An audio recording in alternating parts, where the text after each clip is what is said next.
People power, people power. Kulia abiona na interest marukunyesha ndeleza Mr. SG konkati mwe mkama wanje. Kutuba tuye mu Western Uganda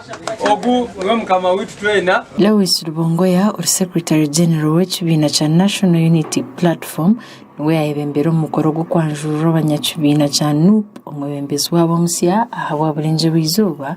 Jole Jacqueline tukamushaba ngu no muntu ayehireyo kandi obo byakozireyo kubakuza mukwata twena tukata kumanya tukata kumanya abatawamwe kwa nakole chinda jangu SG aliona ndeba ninga tari kundeba namwe ndibangambira abantawamwe ngu berek sanyi muzjwara kutukwija kunuya kutupatariyo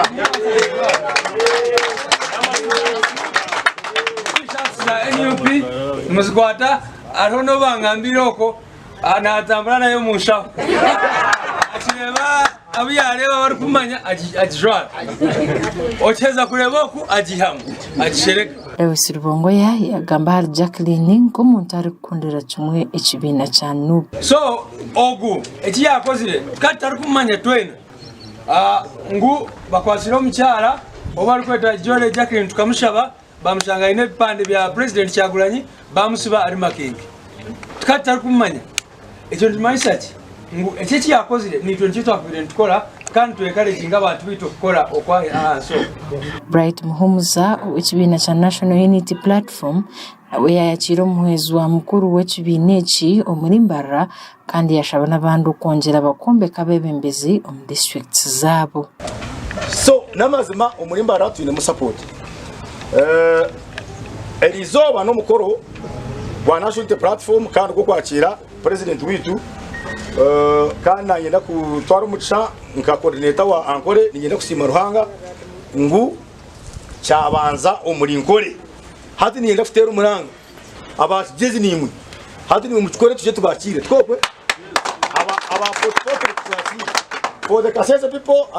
if I get time I will be part of the team that will come on 8th for the Kasese people. I will be there also. You will come with that team of cancer and other people. Every time we have a meeting, you come from Kasese and come here.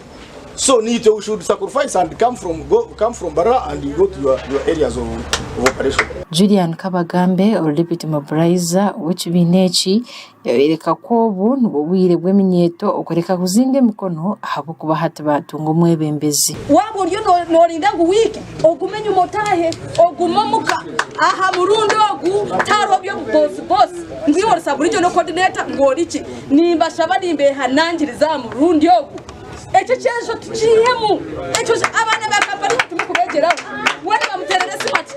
kakubidewa abayakuti ko kimwe muza kubuza nanta kuduma manya nangizirenta echo cyejo muciyeho we Jole Jacqueline tukamushaba yabereka kwa izire nengo gansya kandi naija kurebuka ngo buryo mwe yamanye kibina eki twizire busya twizire nengo gansya yimbo busya namana masya kureba ngo Western Region ahariyoru yabariyo yakwatirira obusinguzi bwa National Unity Platform twehireyo shikali buri muntu kumanyisa oburundo bya National Unity Platform no kumumanyisa nebiki ebyeyorekerire kureta ho Uganda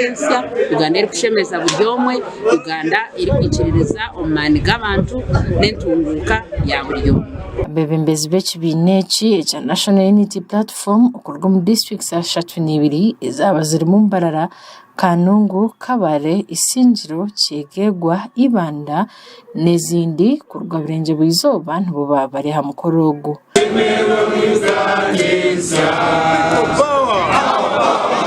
Ndi Olivia Kamsime wa Sky Television.